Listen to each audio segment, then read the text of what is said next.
this question of the voices, you can actually get people making puppets. So they have a good puppet and a bad puppet.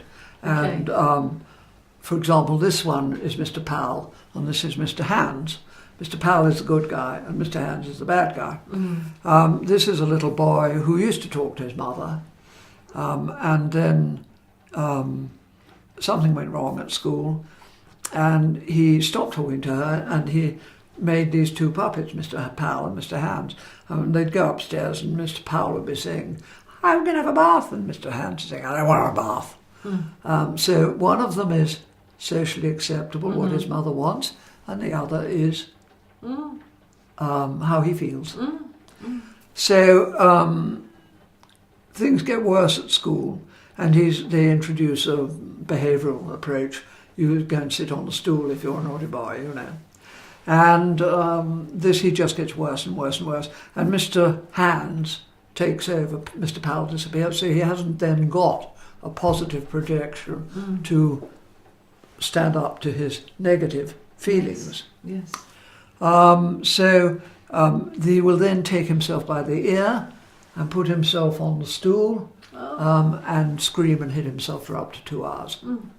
So the things, you know, pretty bad actually, and hit himself and so forth.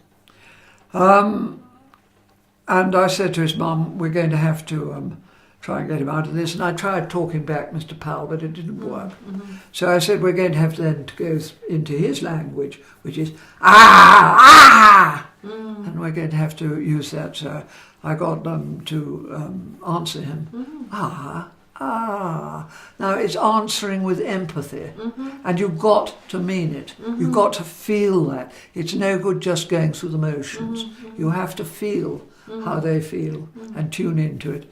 Within a few weeks, he was back to talking to his mum, and Mr. Powell and Mr. Hands almost disappeared.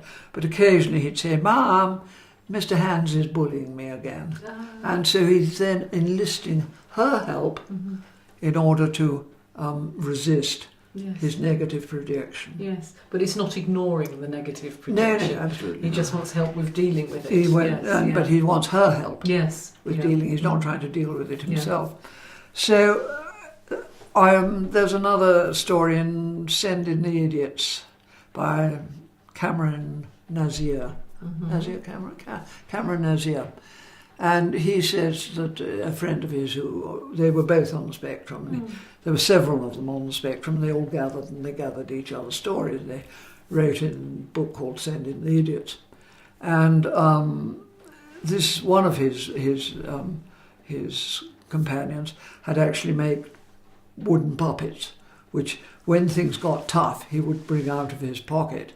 And they would talk to each other. And if you interrupted that, he just went berserk and shredded everything. You know, you just didn't go. I need to complete this conversation. Yes, this is exactly, my processing. Yes, absolutely. Yeah. I can contain this, my anger and fear within these projections. Yes. And you know, we have to take notice of these things. It's no good saying we can just join in a conversation. We have got to take notice of how the person feels, both in the physical sensory self and sense, and also in the psychological position that they're in. Because without that, we're not going to help. We're not going to support their growth. No. We may be able to put them through a number of hoops. Yes, but that's not the same as growth. But that's not the same as growth. That's functional connection, not emotional connection. That's right, emotional engagement. Yes, but the functional stuff on its own can be too brittle. We need the emotional to go with it. Yeah. But the curious thing is, as soon as you answer their emotional need, they just recenter immediately. This is the difference, really, between autism and schizophrenia. They just recenter immediately. It's like, you know, right, that goes back in there, and you know, I'm able to connect. I'm now whole again. Yes. I'm all right. Yes. Yeah. And very often it's semi-permanent. You know, you don't have to top it up occasionally, but it's extraordinary how healing it is.